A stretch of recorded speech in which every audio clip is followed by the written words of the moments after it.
In this video today, I'm going to show you how we did over $200,000 in sales with one product on Amazon FBA this year. And I'm going to unpack the whole thing. It's going to be an entire case study because I want to prove to you how powerful this business model really is. That not only does it really work and can make you passive income, can get you to a place of freedom where you have control over your destiny and control over your life. And that there is one proven formula, one specific way of doing Amazon where it basically maximizes your chances of success and just, absolutely reduces any kind of risk of failure. So me and my business partner, Jeff, who's $1 million Amazon FBA seller, who's been our mentor in ecom freedom for years.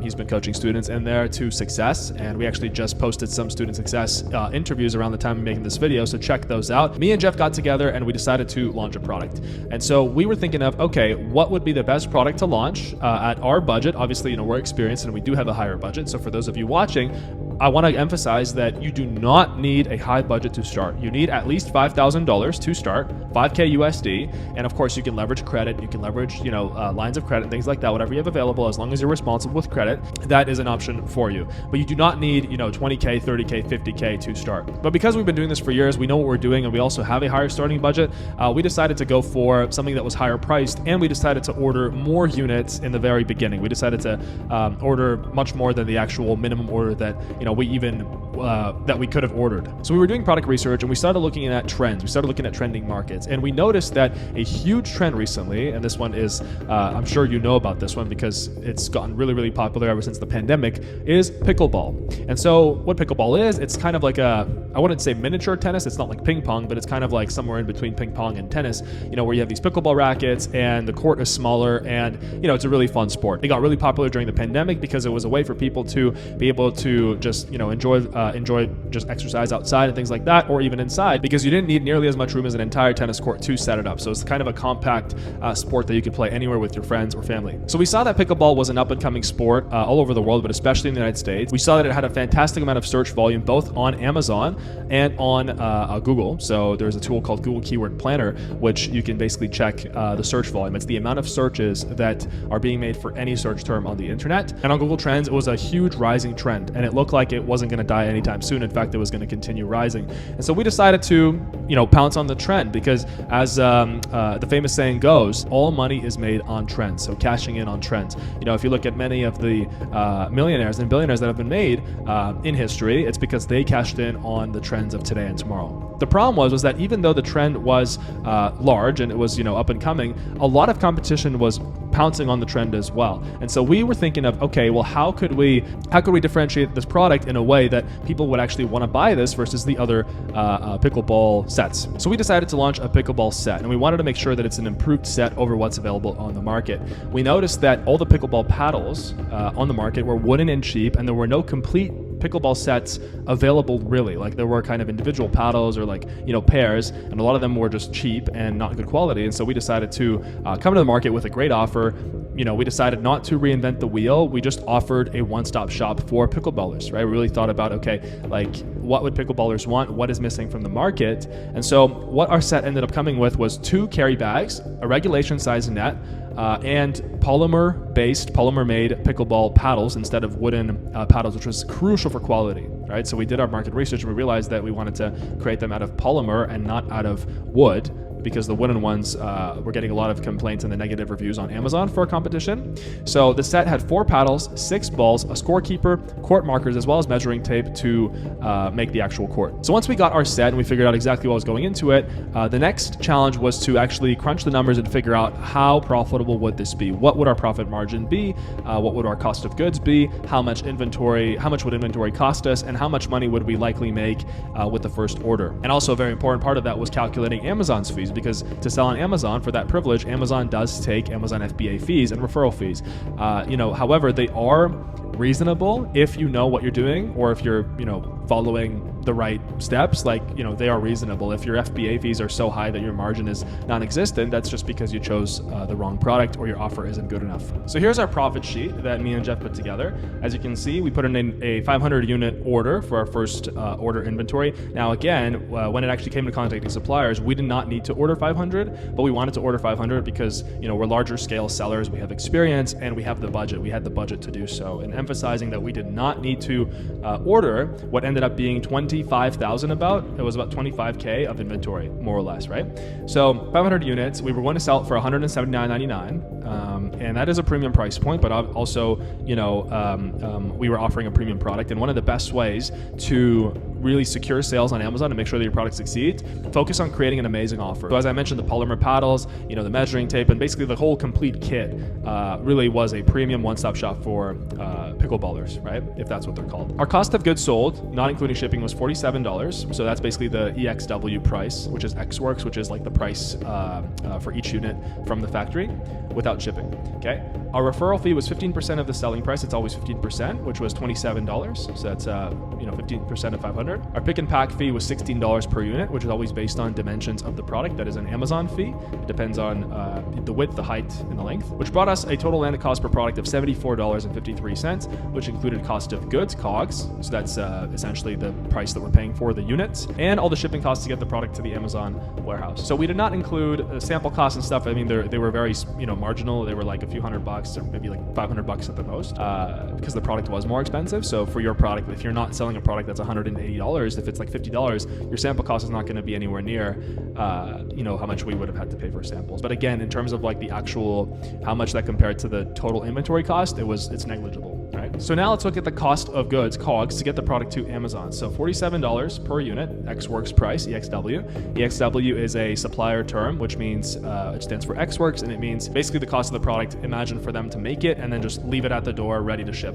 It's not including shipping. FOB, freight on a board, that is the Ex Works cost, so EXW cost plus shipping costs to get the product from the warehouse all the way to the destination country, being the United States in this case. So total amount we will spend on cost of goods was $23,500. Shipping per unit ended up being $17.78. Total shipping cost was $8,889. Our soft cost, which was we accounted 5% of our selling price to account for returns, overhead, and volatility. And that is something very smart to do. You want to account for 5% of your selling price, just account for returns and unpredictable things that happen, right? In business and in life, there is a level of unpredictability. Anything can happen, returns and things like that, and added costs, unforeseen costs. So typically 5% would cover it. So then our unit Amazon storage fees are 75 cents based on 3 months storage and measured dimensions. Our total Amazon storage fees for 3 months would have been $375. So that's 75 cents times 500 units. And so our total fixed costs were $37,000. Now, again, this is not the cash that we had to invest in the business before making sales. The cash that we had to invest in the business before making sales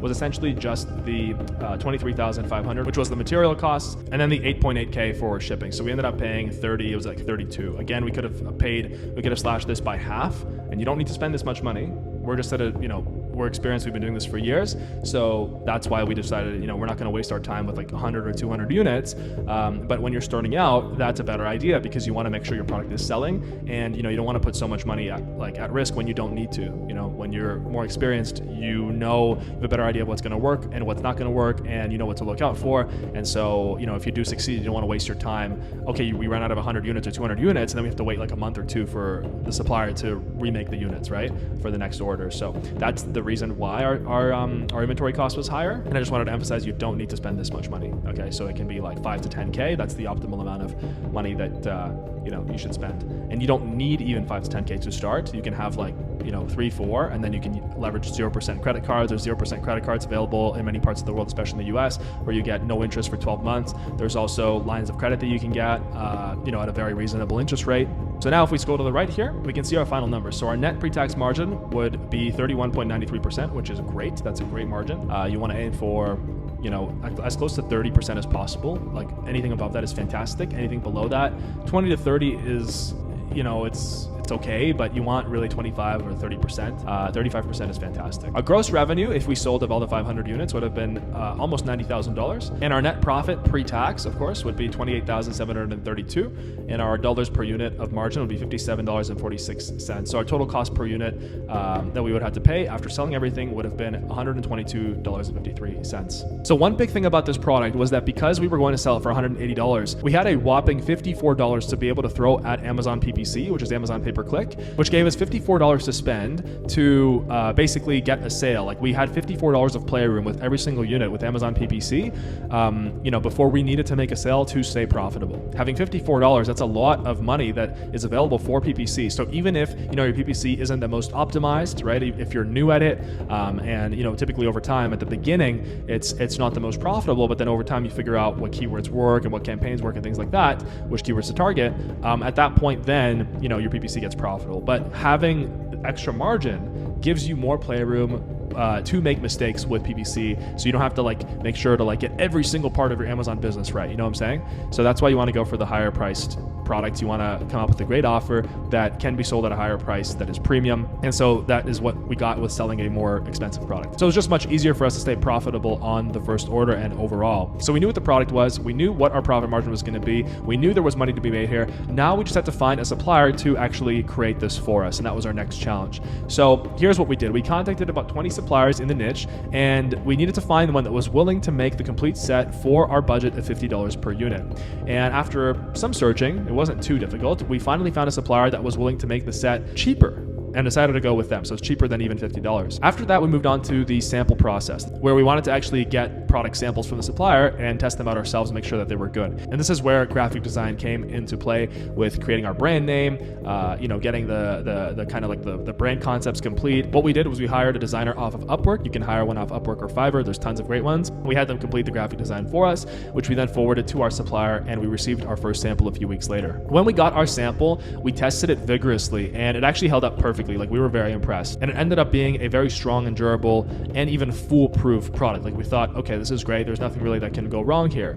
So we thought, and I'll talk about this later because we had a big mistake that we made that really screwed us up. So because we thought the product was strong and durable, we didn't really see any possible errors that could happen. We then put in our first 500 unit order of $23,500 US. And as I mentioned, we did not have to do this much off the hop. We didn't have to do this much off, right at the beginning. However, we decided to do so because we had the extra budget and we were confident in the project and in our experience of doing this for over 5 years now. So our inventory was ordered, and now it was time to create our listing. So we worked with our photographer, and with the help of ChatGPT, we put together an Amazon listing in no time. ChatGPT is obviously the AI tool. If you're not familiar with it, it is so helpful. I mean, I made a video on ChatGPT, and I'm continuously making videos on it as well, especially for product research. I mean, you can literally get it to suggest Amazon product ideas for you. You can have it suggest improvements for you, like ways to improve different products. It's fantastic. It's really amazing.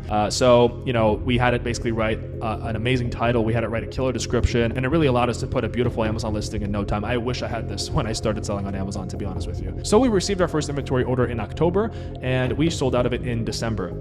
And the Christmas craze here really, really helped us. So Q4 is a huge period in e-commerce because sales jump up massively. Obviously, everybody's purchasing gifts and things, and consumer spending just increases massively over the holiday period because everybody's buying gifts and everything like that. So because of that, it really helped us, and we were able to actually gain a 100% return on investment on our investment. And we actually made a whopping $20,000 off of the first order. And at that point, we thought that we had the perfect product. However, things took a turn for the worse with our second product order. So here I got our Amazon Seller Central open, and as you can see, we had 500 units, as I mentioned, and our total revenue during that time of between September and December, the end of December, was $87,585. And as you can see, this is the price, right?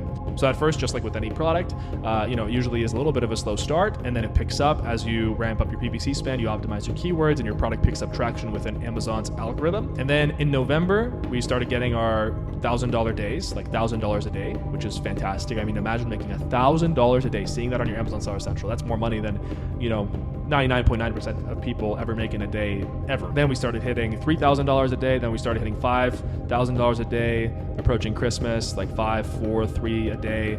And then that's when we ran out of stock. So we ran out of stock actually on the 21st. So the 20th and the 21st was our last day of stock. So because we were so confident in the product and we saw that it sold out and we made a great profit, at that point we put in a product order of 1,000 units because our first order went so well. At that point for us, the most important thing was to stay in stock because we knew that we had a winning killer product. However, this is where our supplier made a crucial mistake that ended up costing us.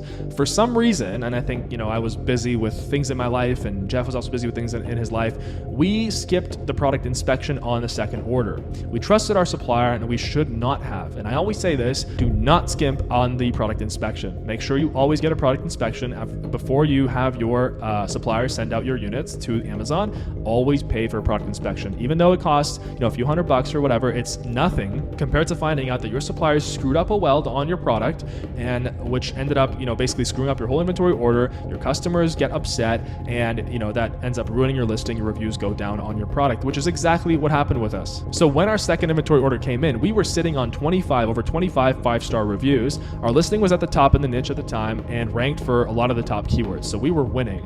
But then as we began to sell through the second batch, we started seeing a few 1-star reviews. They started trickling in, and I was like, whoa, Jeff, like, what's going on here? Like, what, we were kind of confused. At first we thought, hey, no big deal. Every manufacturing process has its flaws, and it's just a few units, and we did not worry about it too much. However, this is when 1-star reviews really started ramping up, as well as returned. We started getting those dreaded, return initiated emails that Amazon sellers get whenever you get a return, which, by the way, like the customer, when they want to return the unit, and this is also a great thing, they send it back to Amazon. Amazon deals with all that with them. You don't have to actually do anything. So that's another great thing about the Amazon business model, is that you pay Amazon reasonable fees for them to handle everything for your product, leaving you to be able to focus on growing your business. So this is when 1-star reviews started coming in. We started seeing a lot of these return initiated dreaded emails. So that's when we knew something was wrong here. And I had a feeling even before that. I was like, something's up. And I told Jeff, and Jeff was kind of like, nah, maybe this is just a fluke and stuff. I'm like, okay, yeah, but I just knew I had a feeling in my stomach, and maybe he did as well, but we were kind of hoping for the best at that point. And so this is where we confronted our supplier, and we asked them what the issue was. We actually messaged them because every single unit that was complained about, the underlying issue was the same part of the net, which was part A. It was a specific part of the net. That's when the supplier admitted that they switched from a manual welding process to an automatic welding process because I'm sure that they wanted to save costs and create and do it faster, which was a huge mistake, as the automatic weld did not weld part A on 1,000 units correctly, and therefore 1 in every 5 pretty much was cracking after a few rounds. So a small error of not getting a product inspection that we just, we're like, more experienced, we kind of just, I think it just slipped our minds, honestly. That error combined with our supplier's error, which was switching to automatic welds and screwing it up. For some reason, they decided to test that out on our units, right? It caused the listing and the brand to go under, and it ruined the customer reviews, and sales tanked. Therefore, we ended up selling through the rest of the units and parting ways with the supplier. So if we look at Amazon Seller Central, our total units that we ended up selling out on this account here specifically, this is just one of many accounts, our total product sales were 205,000. And so as you can see, this is our first inventory order here. This is our second of 1,000 units, which, as the sales started picking up, they would have skyrocketed. But then, of course, the weld screwed up, right, as I mentioned. So all in all, in terms of profit, we had an amazing profit of over $20,000 on our first order, which was fantastic for a first order, because typically with an Amazon FBA business, when you're starting out, because you have to, it's going to take some time for your listing to develop reviews and for you to, get that advertising spend dialed in, the right PPC keywords, and it just takes time to launch a product and get your listing established. I would say it's good if you break even on your first order, but obviously with the goal of making a profit. But for us, we did much more than break even. We actually made profit. And if all we did was got that product inspection before that second order was sent in, we would have made so much more money. We would have made a huge amount of profit on the second order, probably about $50,000, $60,000 on the second order. But because we screwed up, and that was our mistake, we didn't get that product inspection, we ended up having to basically haul ass to break even on the second product order, because our reviews were going down, and we had to increase our PPC spend, we had to increase our price so that we could actually sell out. And so again, that's not Amazon's fault, that's nobody's fault but ours. We forgot to get that product inspection. So lessons from this video: make sure to always get your product inspection. Make sure to run your numbers. Make sure to trust but verify your suppliers. So always make sure to verify product inspection. Make sure to invest in products that have a high margin, a high amount of playroom. So we invested in a product that had like $55, $56, I think it was, of margin. So we were able to afford to spend $57 per unit on Amazon PPC just to break even on a sale. And anything, if we spent like $30, $27 would have been profit. If we spent $20, $37 would have been profit, right? Also, make sure to always ask your supplier to be transparent with you on everything, okay? You tell them that. Say, we've had some bad experiences, or you can just say that and ask them to be transparent with you on any manufacturing changes. So how long did it take us to actually start this? Now, granted, we're doing this very part-time because, we have other businesses, we have jobs, working in Ecom Freedom in our e-commerce coaching company, which is the highest rated e-commerce coaching company in the world, according to Trustpilot and online.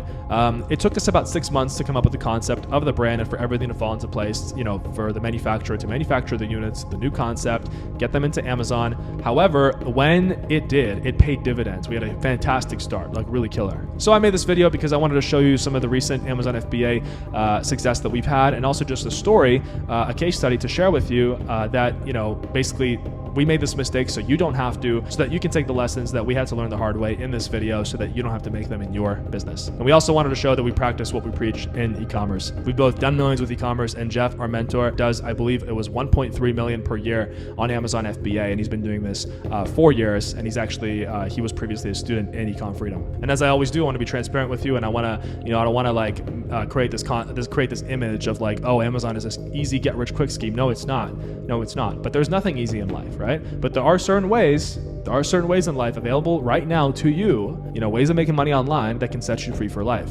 But you just have to follow the right information and follow the right person. Thank you for watching. DM me on Instagram if you have any questions whatsoever. Right now, the Ecom Freedom mentorship program is closed.